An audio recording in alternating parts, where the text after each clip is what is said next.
एक चैप्टर है न्यूरॉन, संरचना एवं संगठन।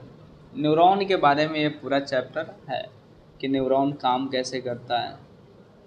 न्यूरॉन को जब आप खोलते हैं तो उसमें आपको केंद्रक मिलते हैं, शाखिकाएं मिलती हैं, एक्सॉन मिलता है और फिर उसके बाद केंद्रक पढ़ना होता है। फिर केंद्रक में कई सारी चीज़ें हमें मिलती है, तो जब पढ़ेंगे आगे तो फिर हमें वहाँ पे मिल जाएगा। आप तो जुड़े रहिए, आपको सारी जानकारियाँ मिलती रहेंगी। कई और इसके हम ऑब्जेक्टिव क्वेश्चंस देख लेते हैं। थोड़ा सा इम्पोर्टेंट इसलिए हो जाता है क्योंकि ये पूरा का पूरा जो मस्तिष्क है ये न्यूरॉन पे, हमारा जो पूरा शरीर है ये भी न्यूरॉन संरचना पे ही अभी काम कर रहा है। तो आइए और इसके क्वेश्चंस को हम देखते हैं ज़्यादा समय ना लेते हुए। केंद्रक एक भाग होता है। केंद्रक किसका भाग होता है? तो न्यूरॉन में ही केंद्रक पाया जाता है, तो आंसर होगा केंद्रक का भाग होता है। नेक्स्ट क्वेश्चन है, जिस न्यूरॉन के एक तरफ एक शाखिका तथा दूसरे तरफ एक ही एक्सॉन होता है उसे कहा जाता है, उसे द्विध्रुवीय एक्सॉन कहा जाता है। एक तरफ शाखिका और एक तरफ एक्सॉन हो। उसका नेक्स्ट क्वेश्चन है, निम्न में से कौन सा कोष शरीर की संरचना नहीं है? कौन कोष शरीर की संरचना नहीं है? तो केंद्रक होता है, मिटोकॉन्ड्रिया होता है, माइक्रोट्यूबुल्स होता है, परंतु अंतस्थ जो है टर्मिनल्स ये नहीं होता है। उसके बाद नेक्स्ट क्वेश्चन है, निम्नलिखित में से कौन वृद्ध व्यक्तियों की कोशिकाओं में प्रायः देखने को मिलता है? तो आंसर याद रखिएगा, जो वृद्ध व्यक्तियों को में देखने को मिलता है जो कोशिका, उसका नाम है लिपोफ्यूरेस्किन कांडिका।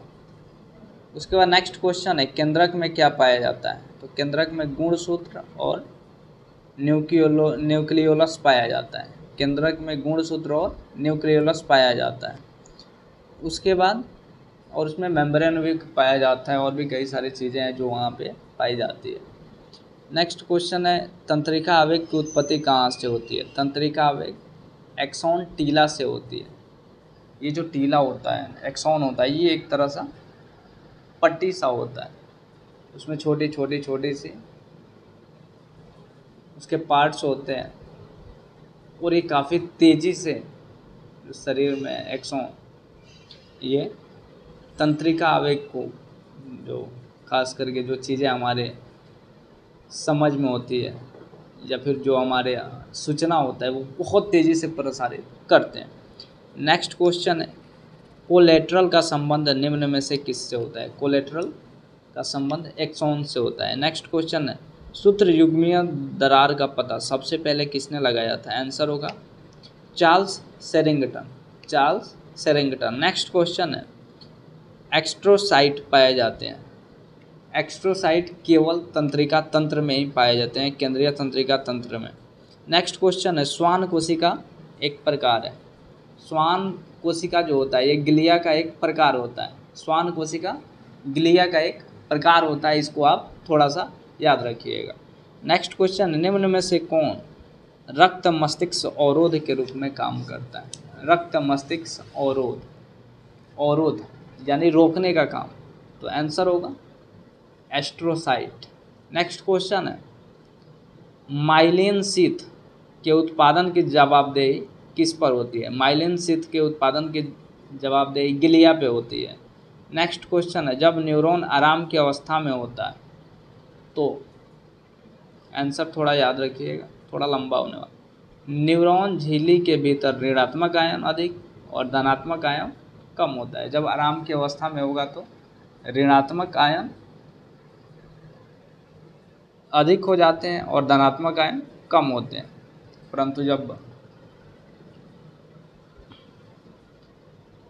ये गति की अवस्था में होगा तो ऋणात्मक आयन की जो संख्या होती है वो कम हो जाती है और धनात्मक आयन की संख्या ज़्यादा हो जाती है। नेक्स्ट क्वेश्चन है, आराम की अवस्था में न्यूरॉन में कितने वोल्ट का विद्युतीय आवेश होता है? आराम की अवस्था में न्यूरॉन में जो आवेश होता है वो -70 माइक्रोवोल्ट का होता है। उसके बाद नेक्स्ट क्वेश्चन है, धनात्मक आयन के न्यूरॉन झिल्ली के भीतर आने से झिल्ली विभव में सहसा कितने वोल्ट का परिवर्तन होता है? तो 50 वोल्ट का परिवर्तन होता है, 50 माइक्रो वोल्ट प्लस में, धनात्मक में। उसके बाद नेक्स्ट क्वेश्चन है, निम्नलिखित में से कौन न्यूरॉन की क्रियाशीलता को रोकता है? तो क्रियाशीलता को रोकने वाले को क्या बोलते हैं? गाबा, GBA, गाबा याद रखिएगा। इसके बाद नेक्स्ट क्वेश्चन है, निम्न में से किसमें न्यूरोट्रांसमीटर लंबी अवधि तक के लिए जमा रहता है? जो न्यूरोट्रांसमीटर होता है सबसे लंबी अवधि के लिए जिसमें जमा रहता है उसका बोलते हैं हम संचयन कनिका। उसके बाद नेक्स्ट क्वेश्चन है, निम्न में से कौन एक नन न्यूरॉन कोशिका है? तो नन न्यूरॉन कोशिका का नाम है माइक्रोटूबुल्स होता है,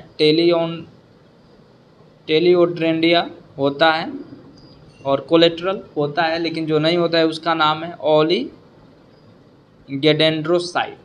उसके बाद नेक्स्ट क्वेश्चन है, निम्न में से कौन कोष शरीर का एक भाग?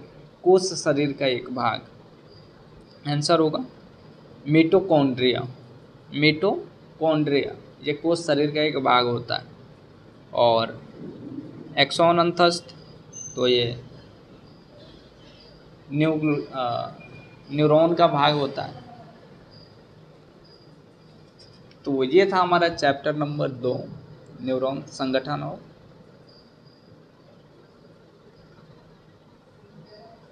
उसका जो बनावट है, इस बारे में हमें इसमें पढ़ना था। उम्मीद है आपको समझ में जरूर आया होगा। 20 क्वेश्चन है इसमें।